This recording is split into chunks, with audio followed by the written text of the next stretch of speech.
নমস্কার বন্ধুরা, welcome to my channel SB explorer. তো বন্ধুরা, সকলকে জানাই শুভ সকাল। তো যারা চ্যানেলে প্রথমবার এসেছো অবশ্যই সকলে একটা করে সাবস্ক্রাইব করে দিও, ভিডিওটাকে একটা করে লাইক করে দিও। তো প্রথমেই যে আপডেটটা দিয়ে শুরু করতে চলেছি সেটা হচ্ছে কলকাতায় চলে এলেন ইস্ট বেঙ্গলের নতুন বিদেশি মোহাম্মদ রাশিদ। তো মোহাম্মদ রাশিদ গতকালকে রাত্রিরে তিনি কিন্তু চলে এসছেন কলকাতায়। এছাড়া কিন্তু মোহাম্মদ রাশিদের সাথে কিন্তু পরে এসেছেন আর কি দিমিত্রিয়স ডিয়ামান্টাকোস, তিনিও কিন্তু কলকাতায় চলে এসছেন। এবার তারা কিন্তু রেস্ট নিয়ে ইস্ট বেঙ্গলের অনুশীলনে যোগদান করবে এই আসন্ন ডুরান কাপের জন্য। তো এর পরবর্তী আপডেটটা দেবো সেটা মানলো মার্কোয়েজ রোকাকে নিয়ে। তো রোকা আমাদের জাতীয় দল ছাড়ার পর তিনি মেনলি আর কি ছেড়েছিলেন এফসি গোয়ার সাথে কন্টিনিউ করবার জন্য। তো তিনি কিন্তু জাতীয় দল ছেড়ে দিয়েছেন এবং তারপরে বর্তমানে দাঁড়িয়ে তিনি কিন্তু এফসি গোয়ার সাথে আরও একটা মরশুমের চুক্তি বাড়িয়ে নিয়েছেন। এইটা কিন্তু ডিল ডান হয়ে গেছে। তো এর পরবর্তী যে আপডেটটা তোমাদের সাথে শেয়ার করব সেটা হচ্ছে হিজাজি মাহেরকে নিয়ে। তো ইস্ট বেঙ্গলের প্রাক্তন এই জর্ডনের সেন্টার ব্যাক হিজাজি মাহেরকে তোমরা সকলেই চেনো, একটা সময় ইস্ট বেঙ্গলে খেলে গেছেন। তো বর্তমানে দাঁড়িয়ে সেই হিজাজি মাহের তিনি কিন্তু জর্ডনের একটি ফার্স্ট ডিভিশন ক্লাবে সই করে দিয়েছেন 3 বছরের চুক্তিতে, এবং তার নাম ঘোষণাটাও কিন্তু করে দিয়েছে সেই জর্ডনের ক্লাব। তো এটা কিন্তু একটা ডিল ডান হয়ে গেছে। তো পরবর্তী যে আপডেটটা দেবো সেটা ওদেই ওনা ইন্ডিয়াকে নিয়ে। তো ওদেই ওনা ইন্ডিয়া তিনি স্পেনের একজন ডিফেন্ডার যিনি এফসি গোয়ার সাথে যুক্ত ছিলেন। তো এফসি গোয়া তাকে কিছুদিন আগেই থ্যাংক ইউ জানিয়ে দেয়। তো বর্তমানে তিনি কিন্তু স্পেনের একটি 4র্থ ডিভিশন ক্লাবে সই করে দিয়েছেন। তো এটাও কিন্তু একটা ডিল ডান হয়ে গেছে। তো এর পরবর্তী আপডেটে যাওয়ার আগে তোমাদের সকলের কাছে আমার একটাই অনুরোধ, যারা যারা চ্যানেলে প্রথমবার এসেছো অবশ্যই সকলে একটা করে সাবস্ক্রাইব করে দিয়ে আমাদের সাথে যুক্ত হয়ে যেও। সাবস্ক্রাইব করা যেহেতু একদমই ফ্রি, তাই অবশ্যই সকলে একটা করে সাবস্ক্রাইব করে দিতে ভুলো না। তো পরবর্তী যে আপডেটটা দেবো সেটা হচ্ছে সুমিত রাঠিকে নিয়ে। তো সুমিত রাঠি তিনি মোহনবাগান ছেড়ে যোগ দিয়েছিলেন নর্থ ইস্টে।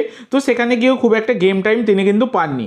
তো অবশেষে সুমিত রাঠি তিনি কিন্তু আবারও নর্থ ইস্ট ইউনাইটেড এফসি ছাড়লেন। তিনি কিন্তু তার সোশ্যাল মিডিয়াতে থ্যাংক ইউ জানিয়ে দিয়েছেন নর্থ ইস্ট ইউনাইটেড এফসিকে। তো এবার দেখার বিষয় তার নতুন গন্তব্য কোথায় হয়। তো এর পরবর্তী যে আপডেটটা দেবো সেটা হচ্ছে ডুরান কাপ নিয়ে। তো ডুরান কাপের প্রাইজ মানি ইতিমধ্যে কিন্তু বাড়ানো হয়েছে। তো যে পুরস্কারের মূল্য সেটা কিন্তু 3 কোটি টাকা করা হয়েছে, মানে যে দল চ্যাম্পিয়ন হবে তারা কিন্তু 3 কোটি টাকা পাবে। তো এটা একটা বিশাল বড় ঘোষণা, কার্যত তোমরা বলতেই পারো। তো এর পরবর্তী যে আপডেটটা দেবো সেটা হচ্ছে ওয়েন কোয়েলকে নিয়ে। চেন্নাইন এফসির কোচ ওয়েন কোয়েল তিনি কিন্তু বর্তমানে আর চেন্নাইন এফসির সাথে যুক্ত নয়, মানে চেন্নাইন এফসির সাথে মিউচুয়াল পার্ট হয়ে গেছে। তো এটা কিন্তু কেউই ভাবেনি যে ওয়েন কোয়েলকে ছেড়ে দেবে চেন্নাই, যেখানে তার সাথে চুক্তি ছিল 2026 অবধি, তারপরেও কিন্তু তাকে ছাঁটাই করে দিল। তো এটা কিন্তু বর্তমানে দাঁড়িয়ে একদমই কনফার্ম হয়ে গেছে, আর এটা অফিসিয়াল অ্যানাউন্সমেন্টও হয়ে গেছে। তো এর পরবর্তী যে আপডেটটা দিতে চলেছি সেটা হচ্ছে গতকালকে আমি দেখছিলাম অনেকেই আমাকে কমেন্ট করছিল যে 10 বছরের জন্য নাকি আইএসএল চলবে, এইটা নাকি কনফার্ম হয়ে গেছে। তো দেখো বন্ধুরা, তোমরা জিনিসটা ভুল বুঝেছো যারা এই কমেন্টগুলো করছিলে। তো ব্যাপারটা হচ্ছে এআইএফএফ তারা কিন্তু এফএসডিএলকে তাদের যে প্রপোজাল, মানে এআইএফএফ এর যে প্রপোজাল সেটা কিন্তু এফএসডিএলকে পাঠিয়েছিল।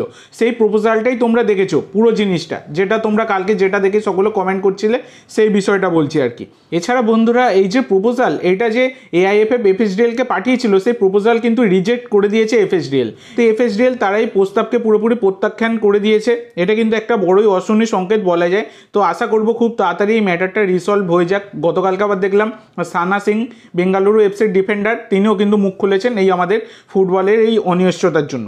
অবশ্যই সমস্ত প্লেয়ারদেরকে মুখ খুলতে হবে, সমস্ত প্লেয়ারদেরকে একজোট হতে হবে, নাহলে এদের এই বাঁদরামিগুলো কখনোই শোধরাবে না। তো এগুলো অবশ্যই কিন্তু সকল দলকে করতে হবে, সকল প্লেয়ারকে করতে হবে, তবেই কিন্তু এগুলোর কিছু একটা মানে জিনিস সলিউশন আসবে। তো এর পরবর্তী যে আপডেটটা তোমাদের দিতে চলেছি সেটা হচ্ছে 19 তারিখে, মানে এই 19শে জুলাই কলকাতা লিগের ডার্বি হওয়ার কথা ছিল, তোমরা সকলেই জানো, কল্যাণী স্টেডিয়ামে। সেটা কিন্তু একটা অনিশ্চয়তাও হচ্ছিল যে সেদিনকে পুলিশের অনুমতি পাওয়া যাচ্ছিল না।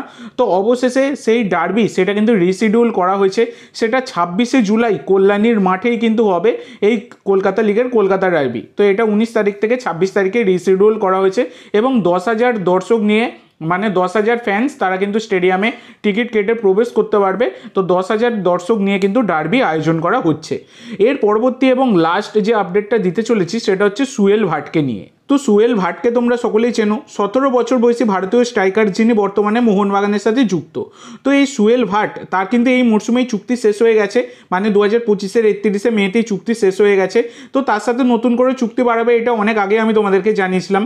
তবে গতকালকে এমবিএফটি তারা খবর করেছে সুয়েল ভাট তার সাথে কিন্তু 3 বছরের চুক্তি মোহনবাগান বাড়িয়ে নিয়েছে, মানে 2028 সাল অবধি সুয়েল ভাট তিনি কিন্তু সবুজ মেরুন দলেই থাকতে চলেছেন। তো মোহনবাগানের স্টার বয় বলা হয় এই সুয়েল ভাটকে। তো এটা কিন্তু একটা বড় ডিল মোহনবাগানের জন্য, সেটা কার্যত বলা যায়, কারণ একাধিক ক্লাবের কিন্তু অফার তার কাছে ছিল, সব কিছু ছেড়ে তিনি কিন্তু মোহনবাগানেই থেকে গেলেন। এটা কিন্তু একটা ভালো ডিসিশন তার জন্য বলা যায়, এবং এটা মোহনবাগানের জন্য সেটা বলা যায়। তো আজকের জন্য এইটুকু বন্ধুরা, ভিডিওটি ভালো লাগলে অবশ্যই লাইক করো, শেয়ার করো, আমার চ্যানেলে প্রথমবার এসে থাকলে চ্যানেলটি সাবস্ক্রাইব করো, আর কমেন্ট করে জানাও ভিডিওটি কেমন লাগলো। ধন্যবাদ।